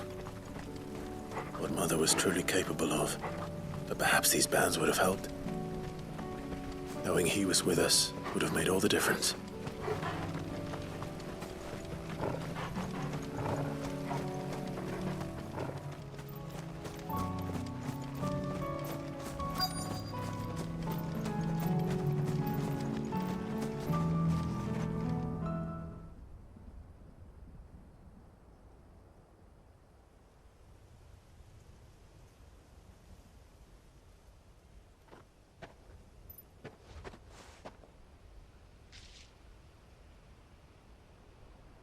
Father always fought for what he believed was right.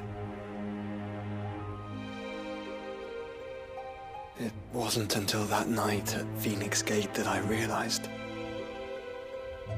I had never fought for anything. I always had someone else to do the fighting for me.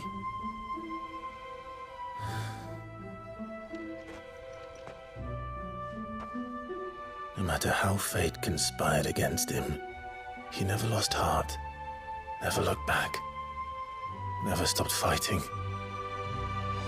To me, he was the greatest of men. And I've been trying to live up to his ideals ever since.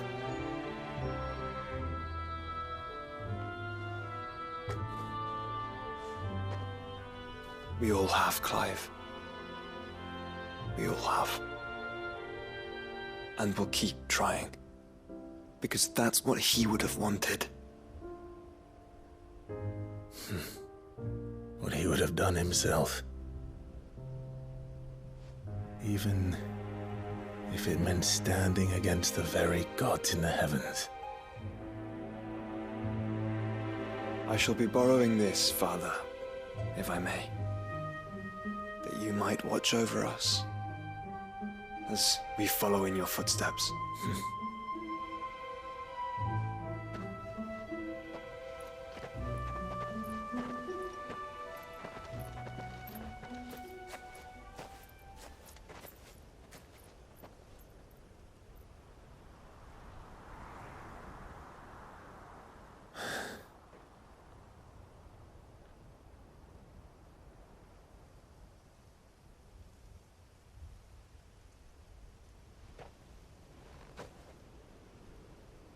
We won't lay you down.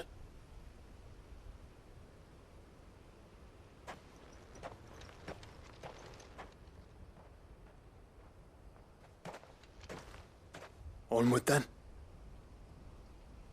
Onward. To the end. And to a new beginning.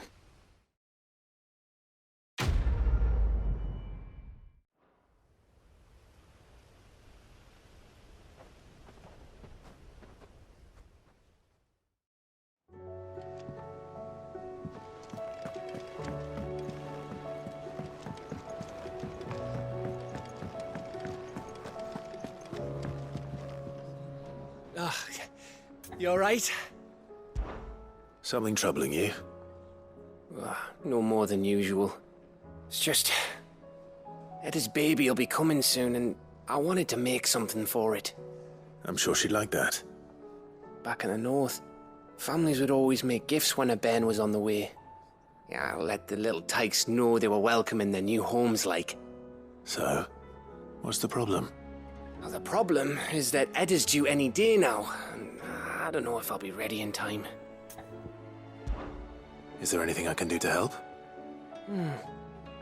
You know, there just might be. All right then. What exactly are we making? A good luck charm. But not just any good luck charm. Not just any. No. One made from the feather of a silver chocobo. There's naught luckier in all the realm, or so we used to say back home anyway. Thing is, they're hard to come by. Had Otto and Karen check with their suppliers, but nothing. I'd try and track one down myself, only... Only the big day is fast approaching. And that's all you need, a feather. That or the bird whose horse it's attached to, aye. I was gonna start by asking around with traveling traders plying the northern borders. Well, there's no shortage of those passing through Martha's. I think I might make that my first port of call. I'll let you know if I find anything. You're a good friend, Clive. I won't forget this.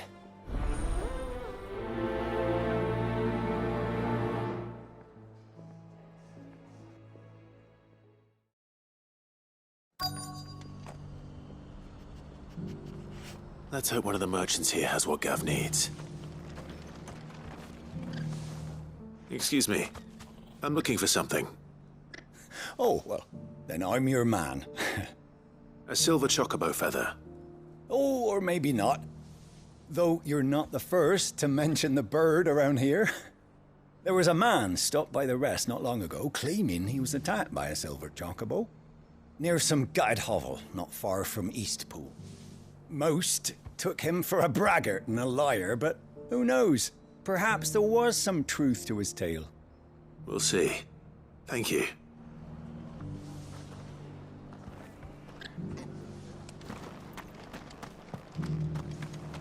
I'll build a barricade so sturdy, even a man.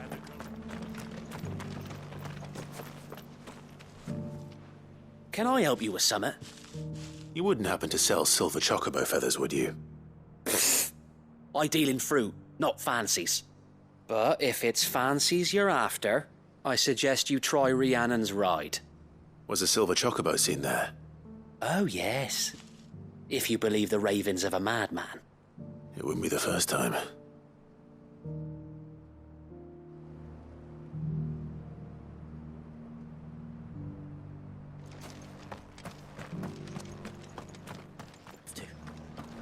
Now, let's get this stall set out. How do, traveller? You've the look of a man who could do with a new whetstone? Or perhaps a bawdy etching of the Vicerine? Maybe another time. I'm looking for a silver chocobo feather. If that's the case, rumours are all you're likely to find. No one has seen a silver chocobo for years. Word is they were all hunted for their feathers. Some northern nonsense about bringing good luck. Didn't bring them much, nor their bows. If any are still out there, I reckon they'll be doing their damnedest not to be discovered. You're probably right. Thank you anyway. A silver chocobo sighted in the hills near Rhiannon's Ride. It sounds almost too good to be true. But since I'm already here...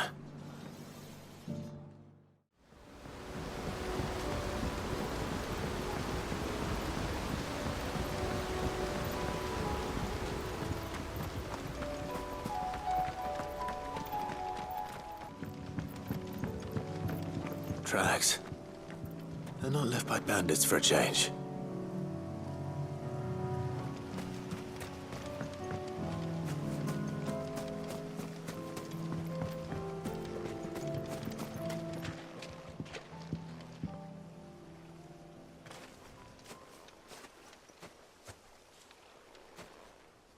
More tracks.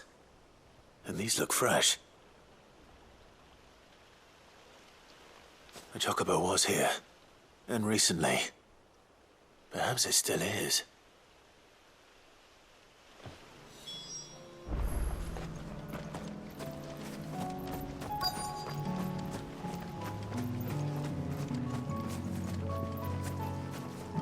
I don't hear anything.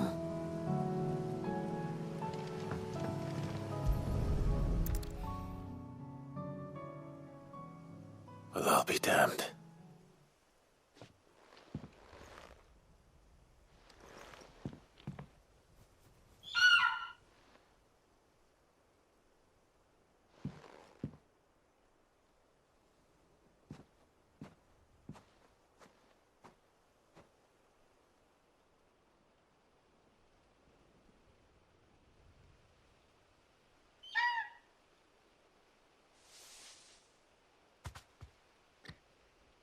It's all right. I'm not going to hurt you. Just borrowing a feather for my friend.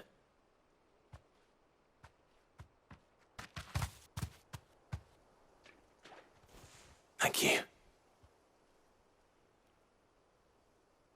Let's get this back to Gav before they change their minds.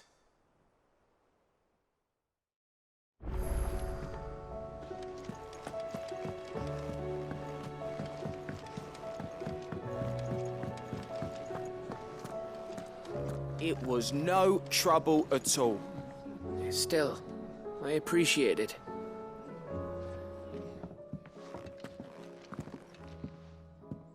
Clive, you're back. How'd you get on? Any luck? Any luck, you say?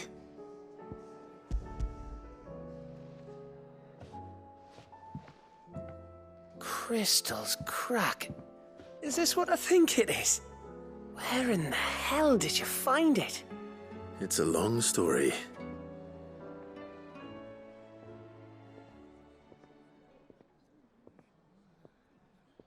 Right there on the road to Eastpool. Who'd have thought it? Everything up there's been abandoned for years. The empty cabin made for the perfect shelter. Though I fear my presence may have forced the poor creatures to look elsewhere. Don't blame yourself, Clive. The Blight's right on Eastpool's doorstep. They'd have had to move on before long, even if you hadn't have turned up. They'll find a new home. Trust me. After all, that's what us endangered animals do. Anyway, what matters is, you managed to nick us one of their quills before they could run off. And now all that's left is to fix it to the carving. I didn't know you could carve. Reckon there's a lot you don't know about me. Like the fact I'm as good with a whittling knife as I am with a sword. And that bone Ember gave me's a dream to work with. What did you say it was from again? An Avis? But it weren't your Avis, Sid. I slew one of my own at last. So all those long nights in the pit finally bore fruit. I'm proud of you, Ember. Don't speak too soon. I ain't done my trial yet. There we go.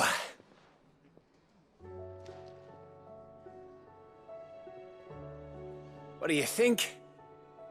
I think if you ever hang up your scouting cap, you'll be able to make an honest living. Oh, will I? I should go and see if Ed is awake. Give it my best. You can give it to yourself. Come on.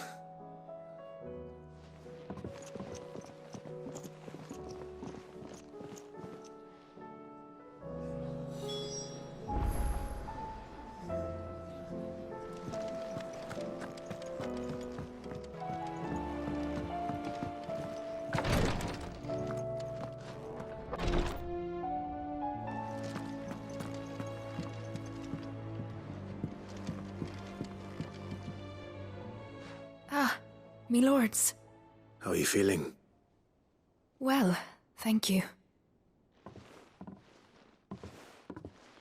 Is something wrong? Wrong? No, nothing like that. What it is...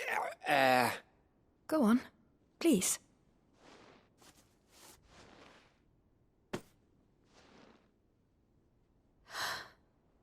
It's beautiful. Did you make it? We did. It's from all of us here at the Hideaway. Your new family, like. It's a good luck charm. We may come up north when a band's on the way. I mean a baby. To let them know that they're part of the family too. Oh, I hope you like it. I don't know what to say. I thank you, my lords, for everything. If there's anything you need, just let us know. I will. Clive, fancy a swift off? I'm thirsty. I could be convinced.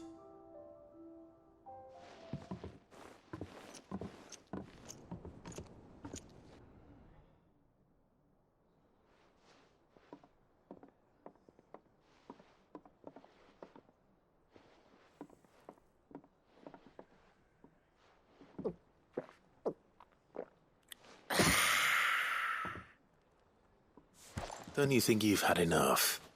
No, we're celebrating. I'm gonna be a father. I think Edda might have something to say about that. You know what I mean. Bit of light in these dark times.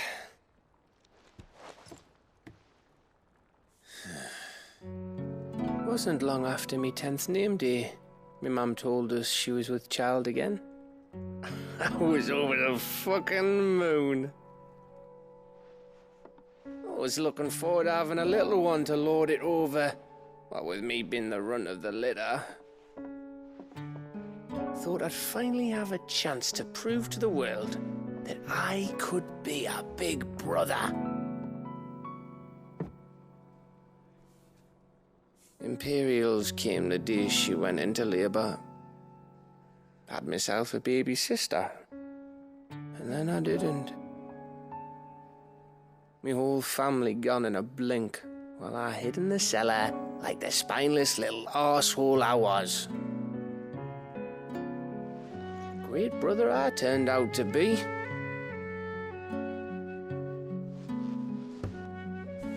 I'll never be a leader. And I'll never be a hero. I'm just a daft little dog who comes running when his master calls. I'll never be like you, or Sid, or Jill, or even Torgal. Have you finished? Maybe.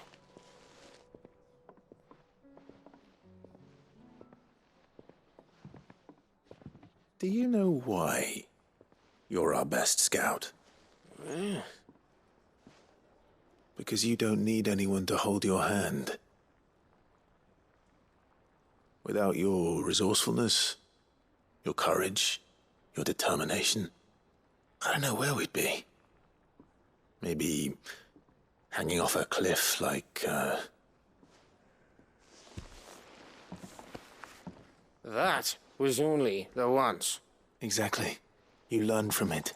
And here you are after Founder knows how many missions, stronger for everyone.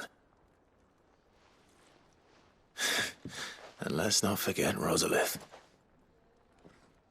Who was it who freed me from the dungeon? Who was it who ran to Jill's rescue? That would be me. Because you're our brother, Gav. My brother.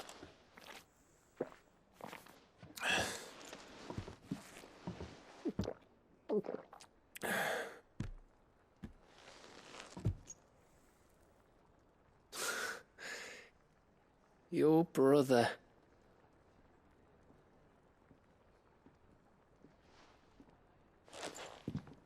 Which means that when the time comes, I get your room. And your sword.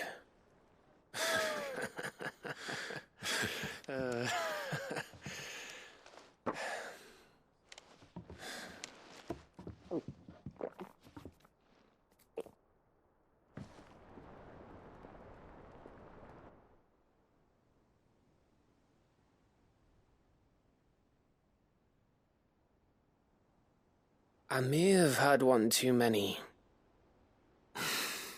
you may have had 10 too many.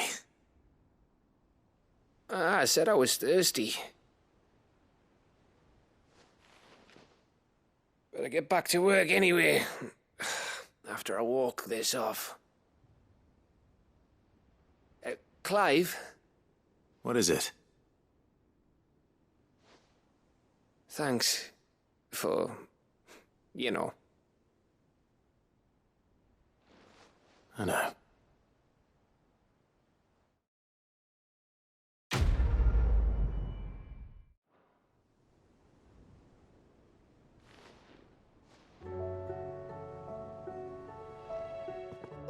One of these days. One of these days, I swear, it's gonna be me who drinks you under the table. If by under the table you mean retching on my boots half the night, I reckon one of those days was yesterday. Ha ha, you think you're so funny. But just wait till we crack open the bottle I left in your chambers. That stuff's strong enough to burn the horns off a behemoth. Sounds like I'll be needing some new boots.